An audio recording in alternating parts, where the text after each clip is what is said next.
can go ahead. Okay, sure. So you've had experiences teaching groups, like when you were younger, a long time ago. No, I'm still young. Cuts and spears. And then you decided to focus exclusively into a one-to-one classes. So why did you make that change, and what advantages or disadvantages do you see in each form of learning, in each platform or medium? I don't know. Of teaching as well. Of teaching as well. Yeah, I was a student in a group, and I was a student in a one-to-one class. So as from a student perspective, of course, I loved having the teacher all to myself. She was able to, I think she was one of the reasons why, that class was one of the reasons why I got, I consolidated my love for English for sure, because she nurtured, my, everything that I liked about English. And I felt seen, but as an English student. So I knew what I wanted to do, and she knew what I had to work on. And it's what we do. So being a teacher, a one-to-one teacher, for me, entails, it's about seeing the student and being able to offer the student what they need in order to be the best student that they can. Mm-hmm. So if it's easy for them, okay, let's make it a little harder. Let's challenge them. But if it's hard for them, let's find a way to make it easy for them. I feel like the teacher can only be an enabler for real when it's in a one-to-one environment. Otherwise, they're just exposing the grammar, the vocabulary. Of course, they can be friendly. They can be friends in a group environment as well. Like I used to teach groups, and it was great. I had a great time. But it was more, I feel like it was more superficial. It was more shallow. Mm-hmm. I couldn't get a lot of the work is outside. Exactly. I couldn't get in depth, in the language. I couldn't really explain the way I like explaining. And sometimes you think, it's pointless. I'm not going to explain that to that student. Mm-hmm. But most of the time when I explain something to them, they're like, oh, wow, now I get it. Wow, it makes sense. And it's usually something that you cannot explain in a group. Yeah. Because you don't have time. Yeah. Exactly. And they don't care that much. And it's usually a mess if you stop and explain the nuances of English and the little trickets, and the curiosities. You can't really do that. So I feel like from my perspective as a student and as a teacher, it's that. And sometimes the students linger on to each other, to another student that's better than them. I feel they compare themselves. They compare themselves. They hide they hide behind other students. So, and it's more difficult for us to monitor them and see what they need. I also feel like some people do bring up some shortfalls. What's the expression? Shortcomings? Shortcomings. That's it's because you fall short. But it's some of the shortcomings of teaching one-to-one. But I feel like those are easier to get. Not easier, but they are. It's possible to get around them, and for example, people say, oh, they just speak to the teacher, they don't speak to each other. And we often at our school, we have like special lessons where we put students that have similar levels so they can communicate with each other and hear each other's language and learn from each other. So we can come up with solutions for these kinds of problems that private classes have. And I think group lessons are more difficult to go around into the when you have these problems, specifically with certain students. In my life teaching groups, I had like very specific moments where I was it sounds dramatic, but devastated because I couldn't help a specific student because of the format, because of the methodology and everything. So I felt, and you have sometimes to fail students. That's something that I am so against. Like, I hate failing students, and in private lessons you don't have to do that, because if they don't learn, you just continue teaching. Exactly. Right? So I think it's better to find it's easier to find solutions for the problems in one-to-one lessons than for the ones that we have in group lessons, you know. When I started having English classes, one-to-one classes as a student, I was 12, 13, maybe 13. So I was very young. But then I had teenage students as well. But when I opened the school, and you remember that, we didn't used to teach kids, remember? And then at one point, you know, people were asking me, are you going to teach kids? And I had my doubts. I really didn't know if it was going to work. So that's why we decided to have my son as the guinea pig. And it worked. Yeah. And it's been working. We have many students who are kids. And one of the reasons why I think it works so much, first, because like I said, we see them, we see their problems.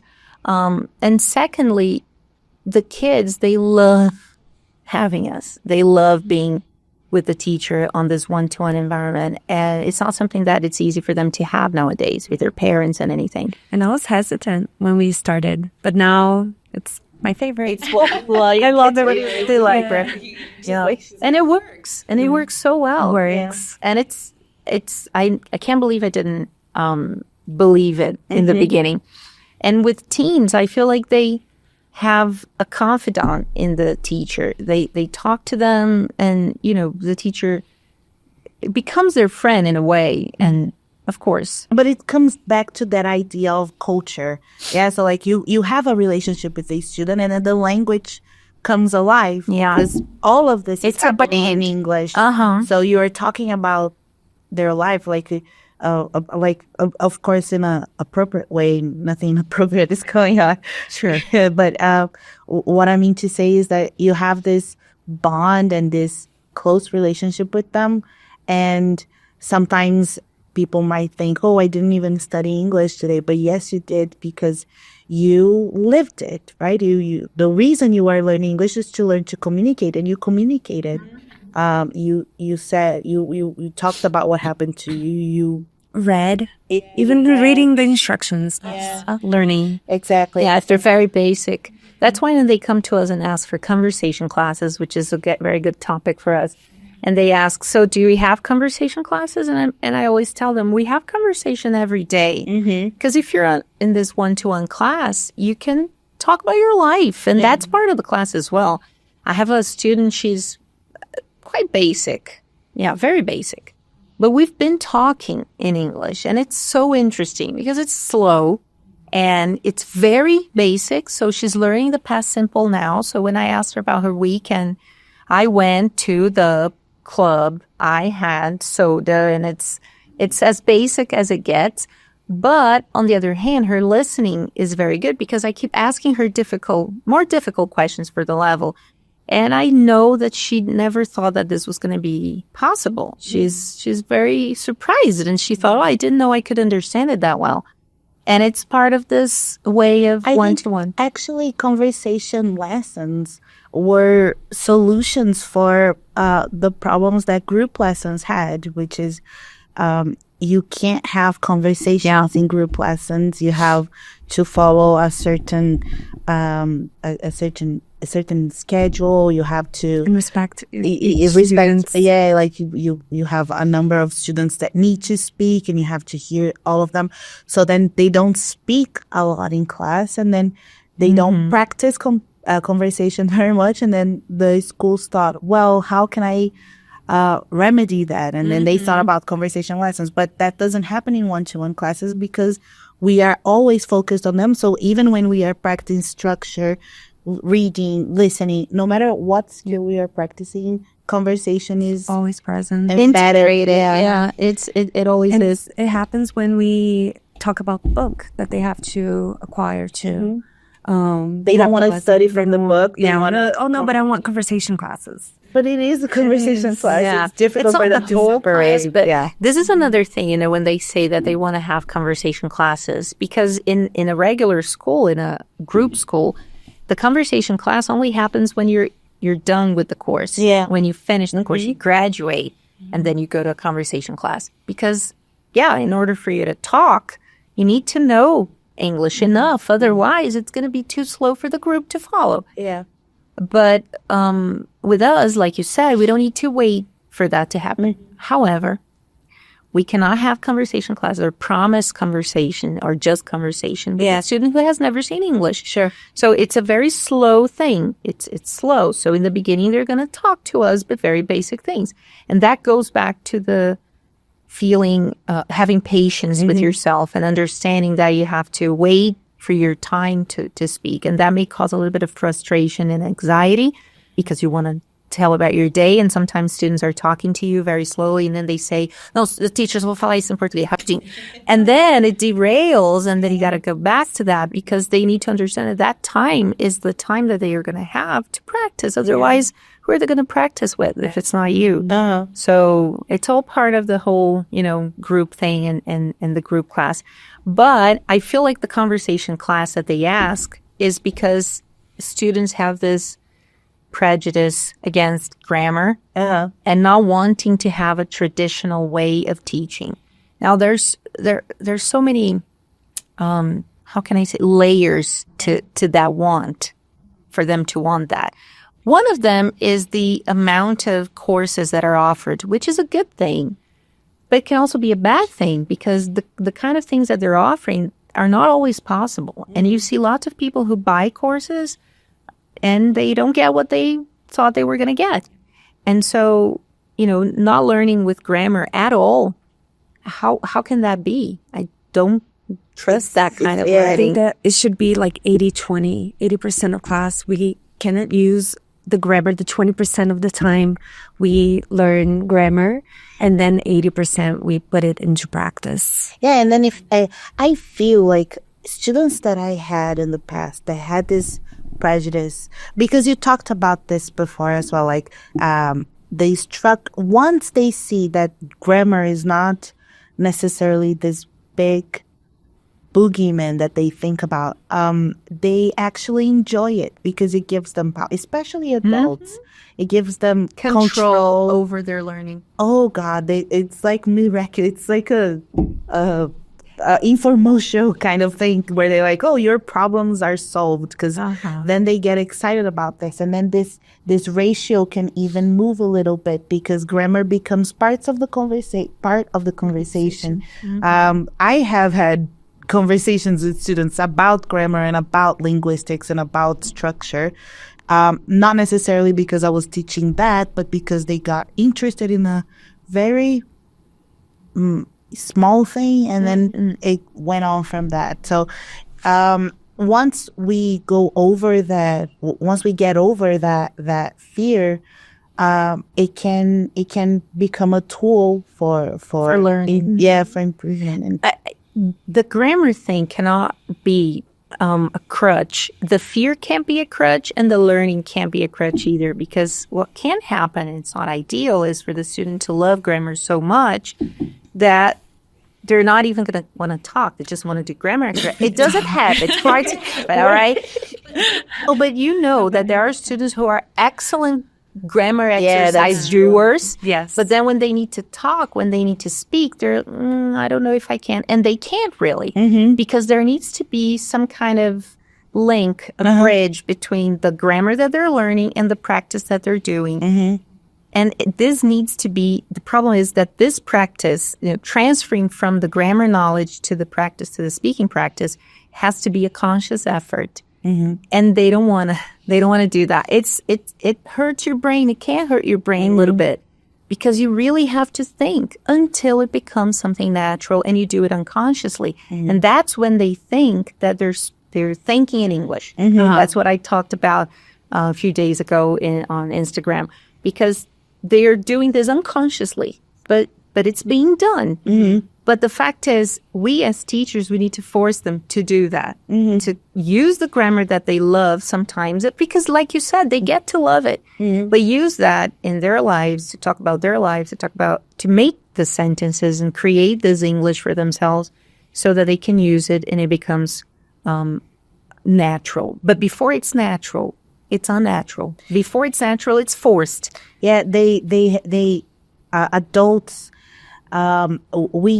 usually we get very well educated adults that have very complex ways of speaking in Portuguese, in their native language.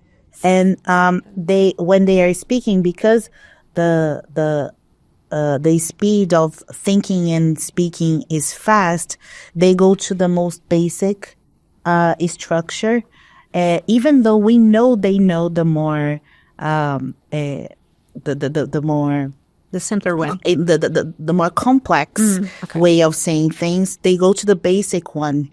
They like to use like simple present and simple past, for example, and then that's where the challenge comes from for us, because we have to change that a little bit, and then think about how to say that in a different way, because you're just saying and then I try to say in Portuguese what they're saying so they can hear oh, you're saying a very simple thing, when I know you are trying to say something a little more complex. And then so sometimes this connection of they know the complex thing, but they use the simple thing.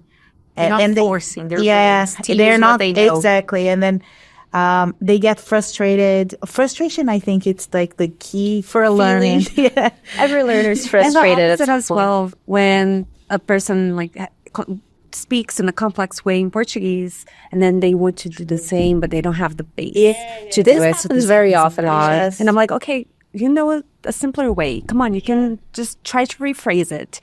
And This happens actually more often to me. They say, "Teacher, how do I say parece-me que?" Do you actually say that in Portuguese? Can you say just "I think"? Yeah. So they try to make it harder. I remember a guy wanting me to teach him how to say, "Eu quero falar carta trunfo." Tem uma carta trunfa, and I'm like, why do you want to use that? No. And I think I gave him some synonyms, and he said, no, I want the exact. I was like, you don't even know. How do you know I'm not giving you the right one? But it's a trump card. And I learned for that class because I had never used it, and I still don't see really the use. And sometimes you know it when you search it up. You say, I do that. But because I have never used it. I had never used it. I have never used it, and I will never use it, I think. I don't think so. All right. Also, just to wrap up this part about the grammar, I feel like there's a misconception. Like Dayse said in the beginning, grammar is seen as the boogeyman. And we as teachers, we need to change that. And unfortunately, we're going against a tide here. We're going against this wave of people and teachers, especially now on social media, that are saying you don't need to learn grammar. Grammar sucks, and etc. And this is very bad, very harmful for the learning. And when we tell students that they're going to learn grammar, I feel like we're being very brave here, because we might lose them. They're going to think, oh, grammar, okay, so no, thank you, I'm going to find someone else.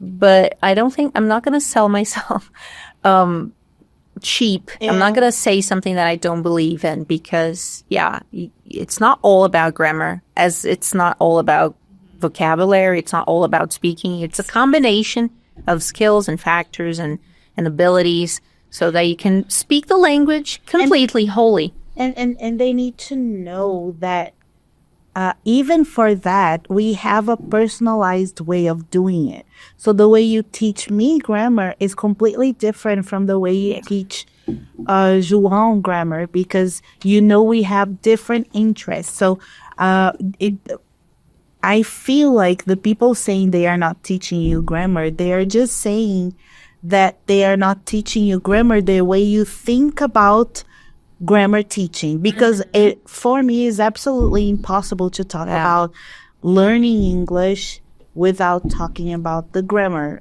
because what are you going to do? Especially when you don't have equivalents in your native language. Like in English and Portuguese. I'm thinking about the positive education. When you tell a kid, I feel like it's positive grammar teaching, because they're teaching you, but you don't know that. Like when they tell you, hey, let's take a shower, let's see the bubbles. And you're not going to know you're taking a shower. I feel like that's what you mean. It's the same. I agree. And then I think you're learning either way. you're not a child, so you can know that you are learning grammar. It's not Take a big responsibility. deal. Yeah, for sure. not a big Agree. deal, yeah. Good. Should we talk about the accent pronunciation debacle? Sure. Yes. So how important do you think having a native accent or good pronunciation is when speaking What English? is the difference between accent and pronunciation? Or do they, do they interfere with each other or whatever? I feel like they're intertwined Yeah. somehow because you can pronounce words differently depending on where you're from. If you're, a native speaker of English, if you're British or American or Indian or Irish. But of course, pronunciation is the most important thing. It's more important actually than the accent. It's what stays, it's how the word is put to life, maybe how it comes out of the paper is the pronunciation. And the stress, the syllable stress and the sentence stress, also word stress, intonation, this is all part of speaking, and accent I feel is a small part. But if it's too, especially Brazilians, if it's too strong, it can influence pronunciation. That's when it's bad. So you don't have to have a native accent. You don't have to. Absolutely, you don't have to have. But Actually, what is native like? Even Yeah, if you In the country, there are different accents. exactly. Regional and Regional local, accents, for sure. I agree with that. And we cannot. We don't teach accents. I think no English teacher teaches accent. But having said that, please, Brazil, don't judge me, or do. I like that I have very little Brazilian accent because, and only because, it helps in my classes. It helps me teach. Why? Because students listen to, videos. They watch videos. They listen to podcasts of people speaking English, and then they associate with the English that I'm showing them. I'm offering them. But it's not the most important thing in the way I teach, and I know that. And it cannot be the most important thing in the way anyone teaches. Otherwise, any American or British or whatever could teach English, or any Brazilian could teach Brazilian Portuguese. Yeah. And that's not the case at all. So it's nice to have a good accent, I think. But what is a good accent anyway? It's nice to have, to imitate, actually. Yeah. It's what I think I do unconsciously. I think I imitate, and I like imitating people. You know that. I have imitated all of you in the past. I'm not an impersonator, but I like imitating accents. I listen to them. I pause when I watch a movie, and I pause and I imitate the accent, the pronunciation as well. But it's not the most important thing at all. However, let's not accent shame people who want to have less accent or people who have a Brazilian accent. But don't say TikTok. Just that. That's all I ask. Say TikTok. No, Say, app. has their don't say APP. Yes. Everybody Actually, has their pronunciation. no-nos. It's Mine an is Apple. Don't say but Apple. Apple is wrong. Apple is it's pronunciation. I I talk was about like the everybody has accent. their pet peeve. That's mine. Apple. Is it teacher? Is it Apple or is it Apple? No, it's not. You can say it two ways. You can say Apple or Apple. We cannot say Apple. Yeah. It's the one you can't say. But I think it's because, and then English specifically, and I'm a bit of a nerd of linguistics, and I've learned that English is a very inconsistent language with pronunciations, because usually languages, they have consistent sounds for certain syllables and certain letters that they use. And English, because it's, I'm not going to go into it in details, but I feel like these mistakes come from students learning, actually, sure. not from them unlearning, because they find this logic, and then it's like, oh, I don't know, like A sometimes has the sound of A, so they're like Apple. Absolutely, like able is a word, Sure. and why not Apple, right? So like, even though it's it hurts me a little bit, I understand where it comes from, and I think that's also something that we should understand when people mispronounce things. A lot of people mispronounce them because they read. Why would I shame them from that? For that, right? They never heard the word before, and they are trying. They are putting themselves out there. And accents are. It's so complicated to talk about accent. I agree. I try to, like, when I'm speaking normally, the Brazilian accent slips out because, like, I don't know, like, the words just get jumbled up. But in class, I make a conscious decision to speak as neutrally as possible, like imitating the sounds from native speakers, usually from the United States. That's the thing that I have most contact with, because I want to train my students' ear. Because if they're not listening from me, they're listening they're hearing very little from elsewhere. They're not hearing from TV or radio or whatever. So that's why I make that decision. So if the person is trying to rid themselves from the sound, there is a reason behind that. And if they don't like, and even if it's just because, like, I don't like to have the accent, fine. Like, why would I care? Yeah, there's a fine line, I feel, between the pronunciation and the accent. For example, when it comes to the phonemes that we don't have in Portuguese and that we have in English, and students, we try to teach them, like, 3, and it's very different from tree. And then they say that, and it's that. And I know it's depending on the phoneme, I let it go. I let it know. But depending on the phoneme, you create a different word. Yeah. It's like elongating, for example, the end of a word, which is something we do in Portuguese. And then when students are talking and they say, Andy, and I'm like, who's Andy? Where did he come from? How did he end up here? So I feel like this is something we need to show them. Yeah. That's not accent shaming at all. That's just us telling them that So the they're Brazilian aware. accent Yeah. can interfere in communication, and that's what we need to let them know that can't happen, because otherwise. And I know that some people come to me and say, yeah, but the Americans, when they speak Portuguese, they're like, vou fazer, eu quero, and they start imitating. Okay, do you want to be like them? Do you want to speak like them? Or do you want to come as close to the correct pronunciation as you can? Yeah. Of course, sometimes we teach this sound over and over and over and over again. Pick your battles. Exactly. That's the thing. You got to pick your battles and just tell them, look, that's not how you pronounce it, but that's okay. And I remember teaching. Of course, we teach students that you don't pronounce in the NG, the sound, which is very nasal, you don't pronounce the G. So for the longest time, I told them that. You don't say sing, you say sing. You don't say interesting, you say interesting. And, I felt so good teaching that. And I was like, wow, I rock. And students always thought, I didn't know that. And it was great. But Even in the book. then you hear lots of people, from England, especially, and from some parts of the United States as well, pronouncing this hard G. Yes. And saying this. And is it right? Normatively speaking, no. Yeah. So am I going to teach them?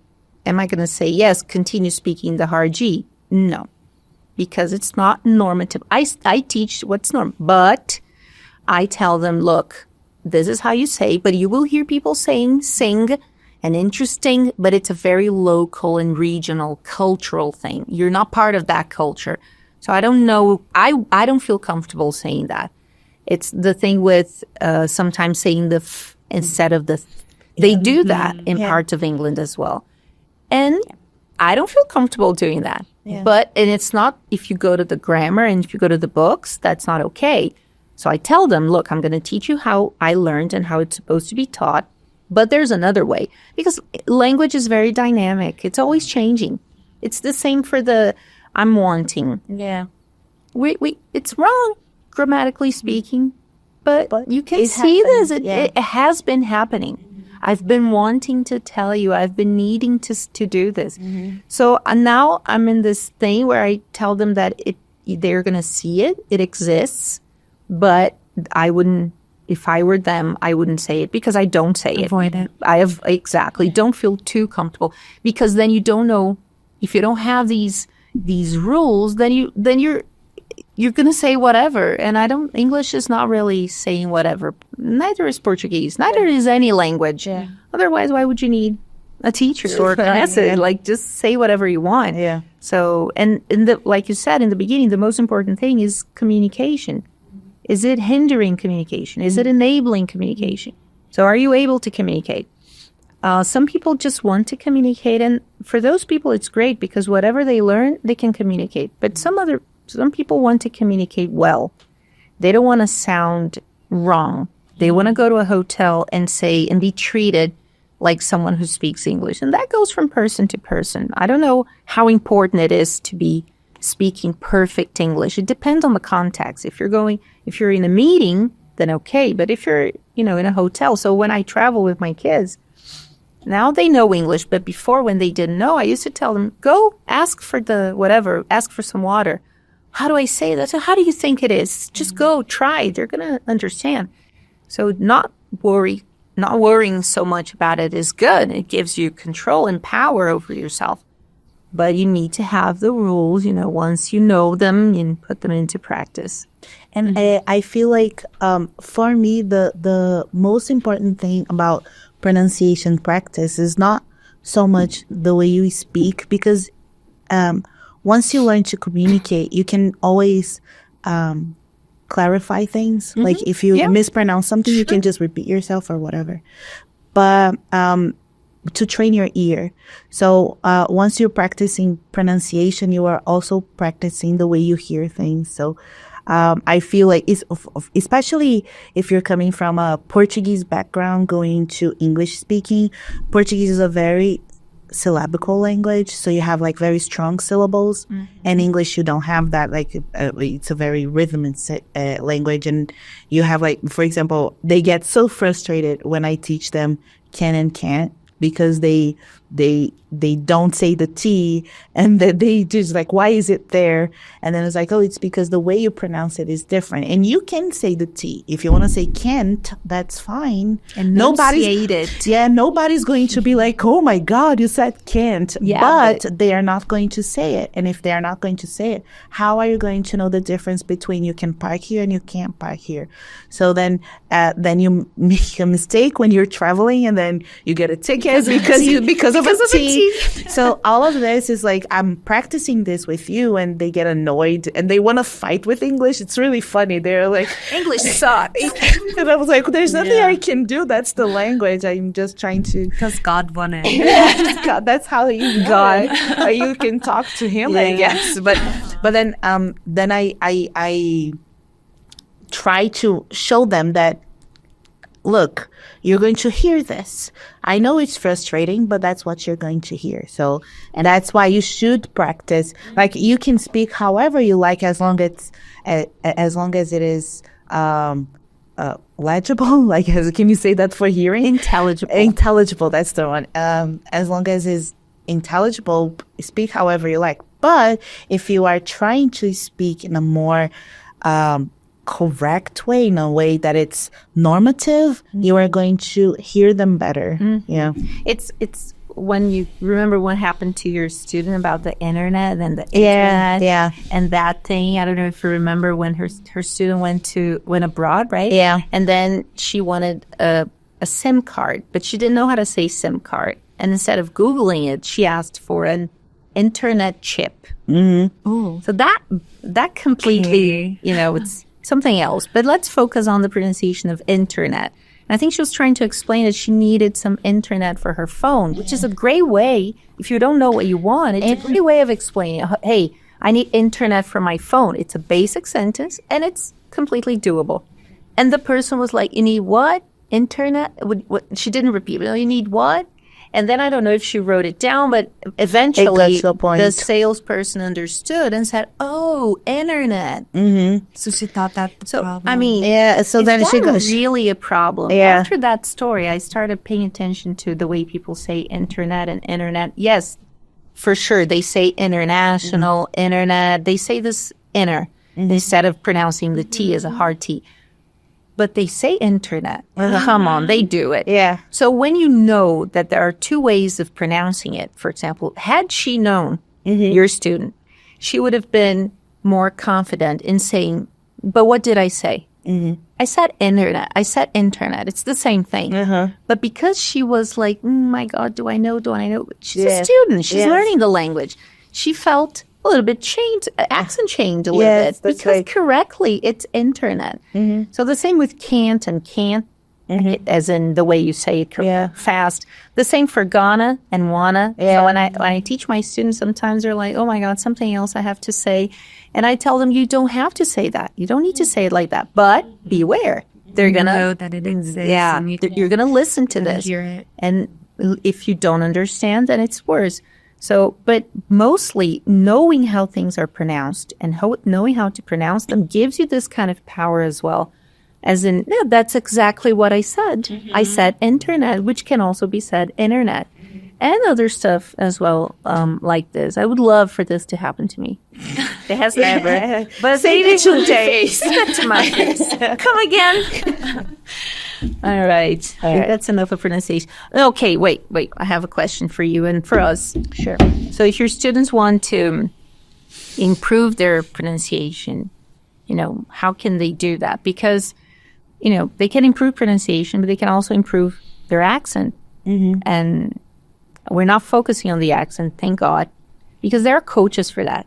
There are people who teach you how, especially for actors and actresses, and people who want to get rid of an accent. In Brazil, for example, like Goiano accent is very strong. Some people want to be journalists, reporters, so they don't want to have the. So I feel like people, especially adults, and then you can tell me how you do with your teens and kids, but adult students, they're too attached to the way the word is written. So when they want to read it and they pronounce it, they read it out loud as if they're speaking Portuguese. And it's interesting because I don't know how you feel about this, but I feel like I get another persona when I speak English. And my voice changes. Yeah. The way I speak changes. My intonation changes. Maybe even who I am. But actually, it can in a little bit. I mean, go on. Oh my God! It's don't share my secrets. There's a whole thing about languages being evolving because of areas they are from, etc. And you can actually see that people's personality, like a Russian person is a little different from a Brazilian person, a little. That was culture. But then all of this is related to region and to how the language developed. Like, that's why a Jamaican English, it's like there's a little different feeling of a Jamaican. Yeah, than I don't know why I'm doing it. Suddenly a swing. But yeah, even when it's the same language, the personality changes when it goes to different regions. So absolutely, I think a person changes when they speak something a different language. Not their core, but they the little nuances of their personality change. Like the tone of their voices. Like my students say that they find it very weird when I'm speaking Portuguese. I don't know why exactly. Like, they cannot pinpoint what happens, but my English personality is a little different from my Portuguese personality. But I think the sooner the student understands this, the easier it is for them to pronounce the words correctly. Yeah. So you're not going to say, like, I don't know, think of a word they mispronounce here very much. Oh my God, I can't. Vegetable. Yeah, you're not going to say vegetable, vegetable or vegetable. You're going to say vegetable. And and even if they say vegetable, maybe they're going to say vegetable.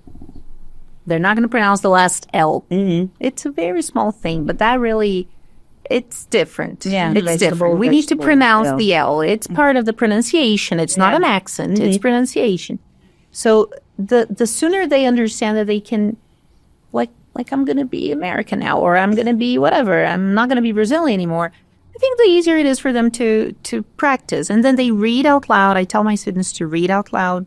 I tell them to repeat the word after they listen. So I send them maybe some tracks that we have listened to in class, so they can listen to that again, and then they can stop and repeat because they have the transcript, the audio script. So they listen and then they try to imitate what they say. Imitation. Do they do that? That's another story. But I tell them to do that. And if they did it, they would have better pronunciation. They would improve pronunciation. Yeah, I have one student in particular, but I try to do that with different students. Imitation, I think it's key. So then with this one student, sometimes we start reading something and I see that he's bored because he doesn't like the studying part of the class. He only likes to talk. So then I try to make it a little more fun, and then I see that it helps him with pronunciation. And then I go like, let's talk in British English. And I don't even have a good British English. It's ridiculous. But then I start to talk like this, and then he starts as well. You become an old lady and you speak For some reason, I was like, I'm going to have my tea. No, I don't know why. I don't know why I do that. Very stereotypical. I mean, of course. Whatever. I mean, you were dancing to Jamaican English. But what I mean is, so as I do that with him, and he goes and he likes to do the Harry Potter accent when he's like, no, Ron, no. And then he's like, you can't do this, and things like that.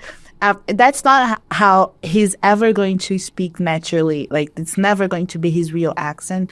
But by playing with the accents, he sees the nuances of pronunciation, and then he improves, like the way. Yeah. So imitation, I think I can practice pronunciation in many different ways, but the most effective one is like the imitation one. Yeah. It's the one that it's the one that makes them more excited to do, even when they are a little embarrassed to do it. They do. Yeah. How do you help your kids with pronunciation? Imitation as well, and repetition. Yeah. Lots of repetition.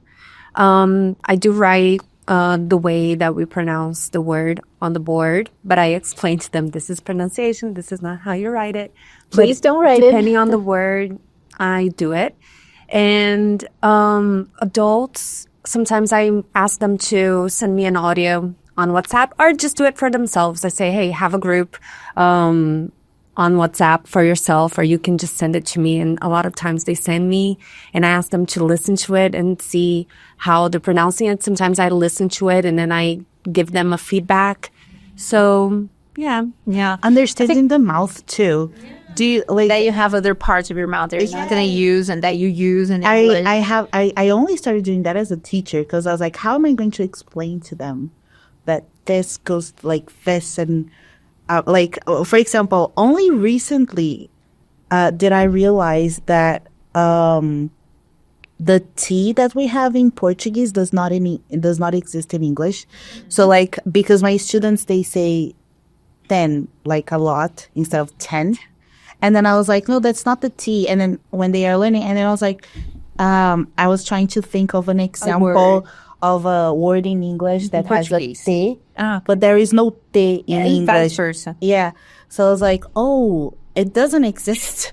So then I was like, there is no, it's teacher, it's 10, it's T. It's very delicate. And then I have to tell them like, oh, this is T in Portuguese. And then, and then I thought like, oh, the tongue goes like this. And then you can use that. So you have to learn the mouth a little bit. You become a speech therapist in a way. Thing that I do is I even asked you. I talked to you. I think you shared it with me. But the phonetic video there are lots of videos on YouTube. Yeah. So there are some phonetics and CVC words, and then like I work with CVC.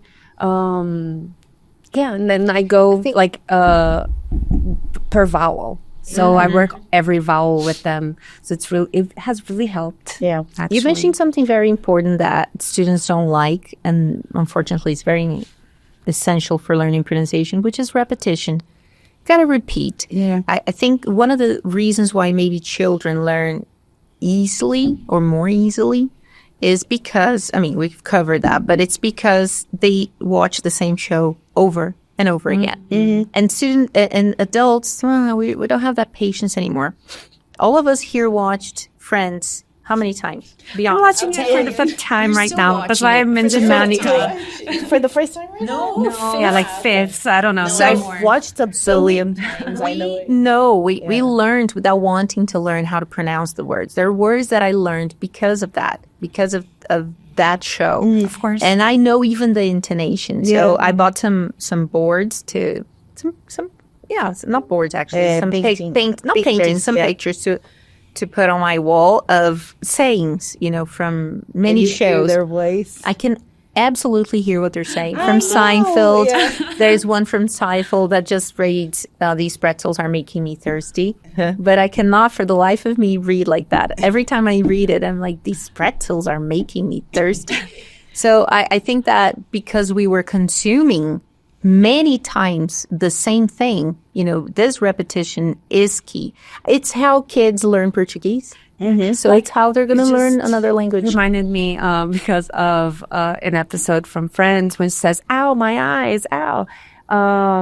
They don't know how to pronounce ow, like every time. Even though they see it so many times, they don't remember. They say ow or they say oh. Oh, like wow. They say W-O-W and then I go whoa. And I was like, actually, whoa is so different. And then I tried to explain to them, like, whoa is a very different word from wow, like the feeling that you have. But that's the thing. If you teach them that the O-W is usually ow, then it goes. That's the structure that we were talking about. But then they see show.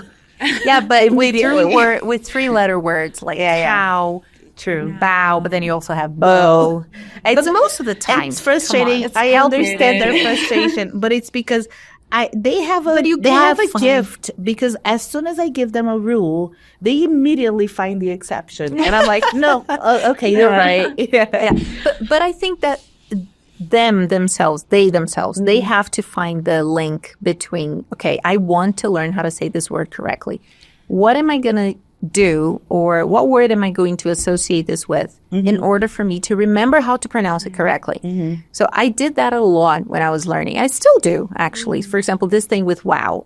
I remember from a series that they said, how now, brown cow. So that was the ow, ow, ow. And then wow became natural because it was a three-letter word that ended in O-W. Of course, there are exceptions. Sure. But telling them, coming from them, how they need to find this connection. Because then it's personal and then they don't forget.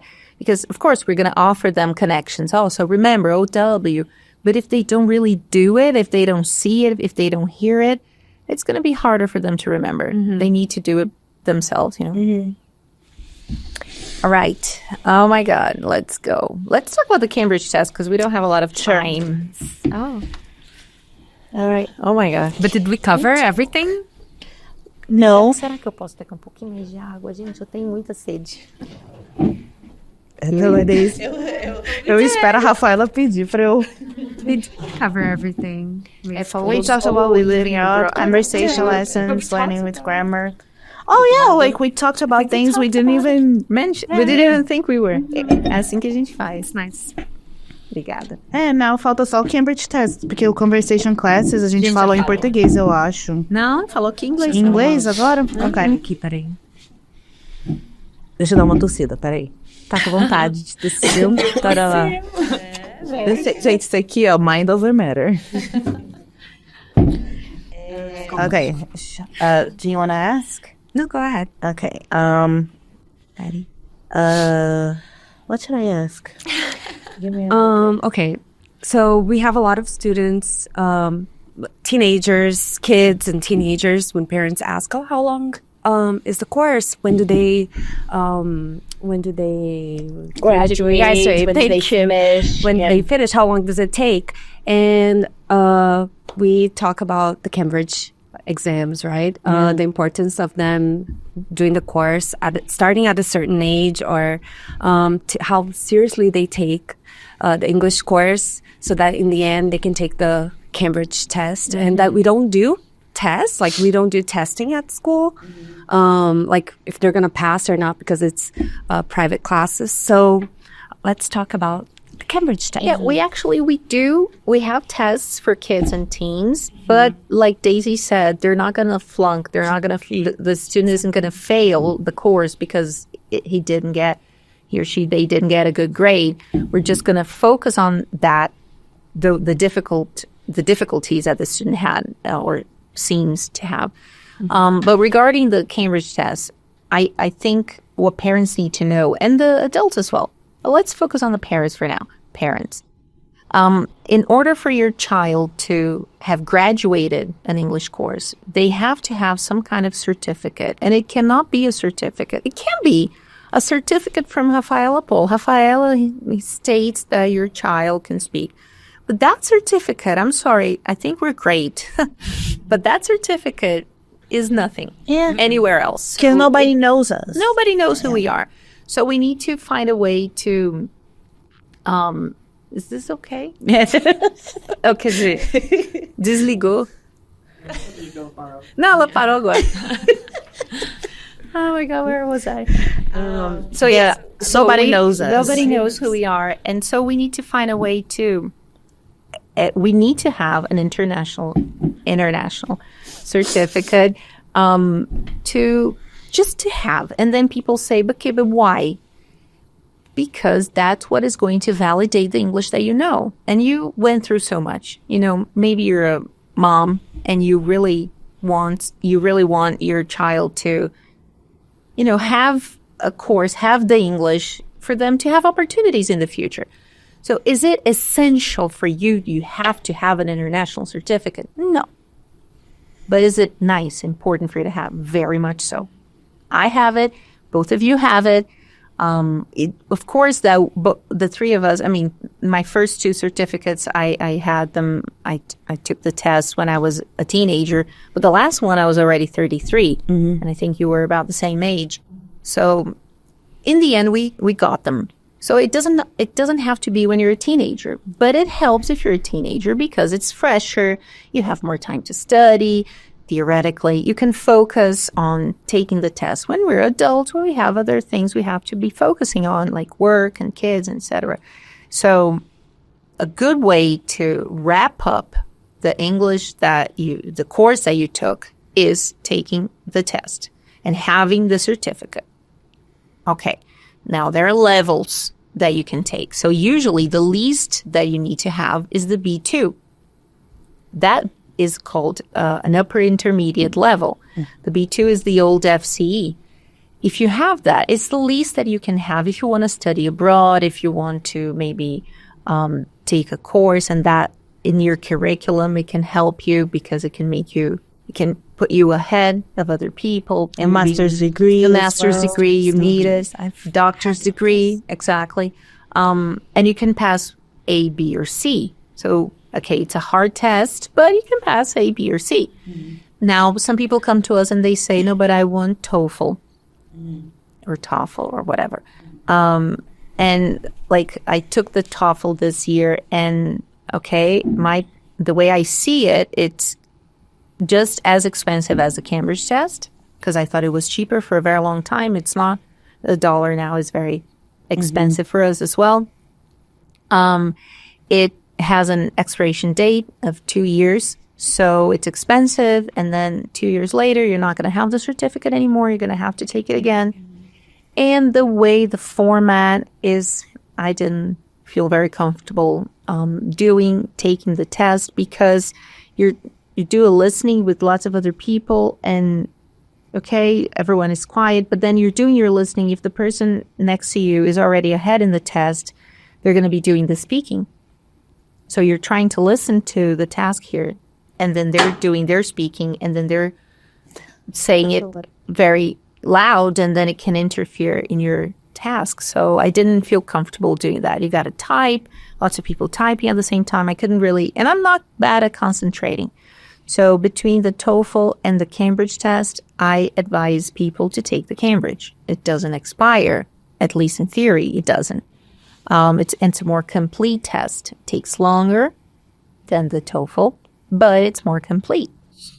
However, you need to prepare yourself for the test. You need to take a prep course.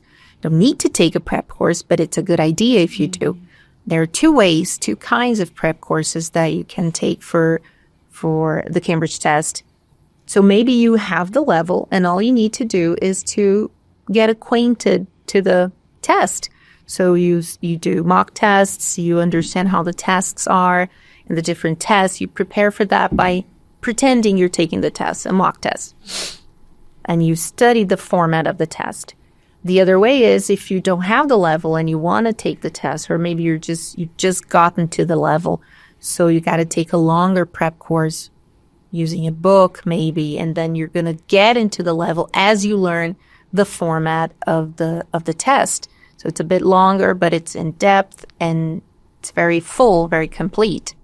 I've seen people who haven't taken any prep courses and done the test, and they passed. But I don't advise. I think it's a very expensive test for you not to prepare yourself to do. To just make it. Yeah. Exactly. I feel, so the people that come to us asking for prep courses and they ask about different tests, first, there's the reason they are doing it to begin with. So sometimes they don't have a choice. Sometimes they have to take the TOEFL or the even the Duolingo test or something like that. And they have to do that because that's what it's required of them.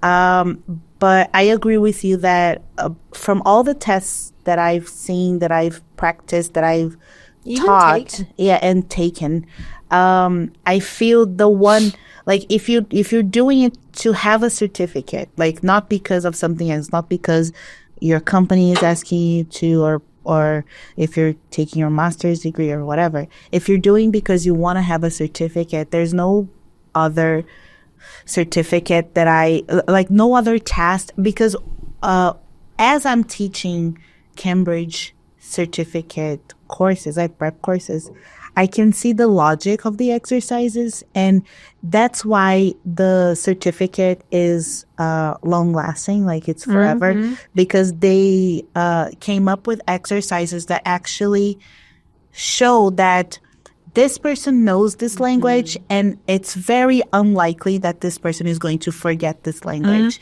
because the exercises are very specific. And when you see the format of the other tests, they are very interesting tests. Like for people that are nerds and like to study tests, they are interesting tests, but they are tests like that test your fluency. And fluency is very fluid. And you can know something right now and forget it in a few weeks. Like, you know, people that travel abroad, they learn English, and then they come back and they forget. We have students that study with us, and they have a level, and they are in a level actually, and they stop studying, and then they come back in a lower level. It's not that they unlearn, it's just that they forget, because you have to keep practicing something. I have a very poor Portuguese because I used to have a better Portuguese when I was in university, because I had to use that like fancy language, like academic language. And today I just say like tipo all the time. And then, so I have a very basic Portuguese if you think about it in that way, even though I'm native.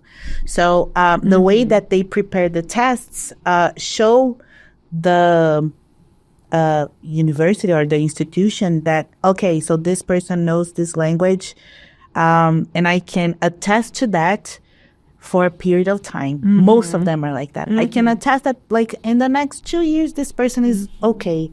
But Cambridge actually came up with, and Cambridge is not paying us to say any of this. It's just our experience. But Cambridge has come up with a format of the test that actually shows you that, oh, actually they understand the language, the structure of the language in a way that it's very unlikely that they are going to forget in the future. So that's why I recommend, like, if someone comes, like, I just want to have a certificate, go with Cambridge. I think it's the best. And then you have to practice, because the exercises are so specific, you have to practice, because you have to understand. And I even try to tell this, like, look, by doing this exercise, you show that you understand how to create other words. Yeah. Like, even if you demand. Yeah, exactly. Some fluency. Yeah. I think one thing that is we need to take from this is, of course, the importance of the test, but also that it's not the only test, but the best, dare I say, in my opinion.